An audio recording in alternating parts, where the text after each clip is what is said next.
បាទខណៈពេលនេះគឺខ្ញុំបានមកបោះតង់ជឿក្រុមលក្ខណៈក្រុមគ្រួសារនៅលើភ្នំពុនស័ព្ទហើយវេហាបាទទីតាំងនេះហើយតែទស្សនវិជ្ជាទាំងអស់ដែលបងប្អូនកំពុងតែឃើញនេះគឺ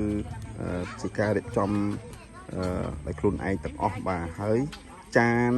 បាទសម្រាប់អាំងសាច់ភ្លើងទាំងហាលគឺខាងវេហាភ្នំវេហានេះគេឧបត្ថម្ភបាទគេដាក់ឲ្យ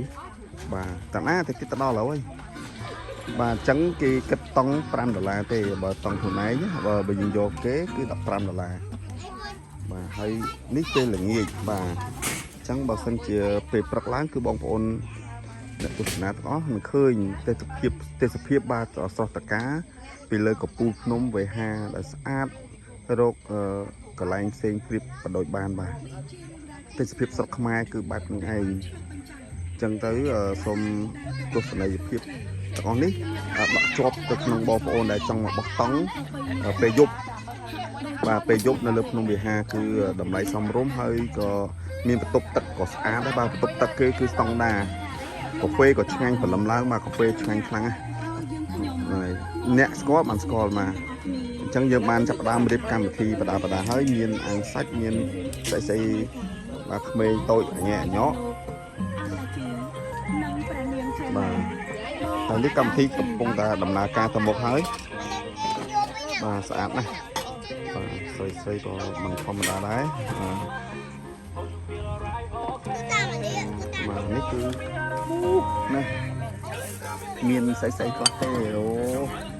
តមកហូបមួយម៉ាត់ទេបាទឡែថតបាទនេះទាំងហើយបាទ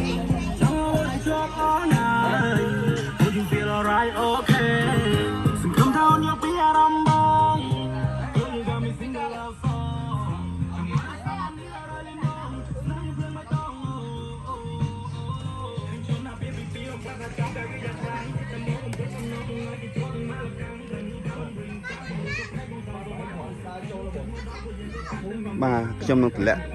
location នៅក្នុង comment បាទបងប្អូនដែលចង់ស្គាល់គឺតម្លៃមិនថ្លៃទេបាទតង់ខ្លួនឯង$5គេមានដង្ហាលគេមានតង់មានអីនិយាយទៅចានឆ្នាំងប្រដាប់អាំងសាច់ធុងតកដែលយើងខ្វះអីគេឲ្យហ្នឹងបាទហើយគឺថាសម្ភារៈគឺរបស់គេទាំងអស់ហើយអញ្ចឹងយើងនឹងយកតែបញ្ញាយកអីមកចង់ជុំបងប្អូនលក្ខណៈគ្រួសារលក្ខណៈក្រុមការងារbirthday បើអីហ្នឹងបាទស្អាតសប្បាយបាទ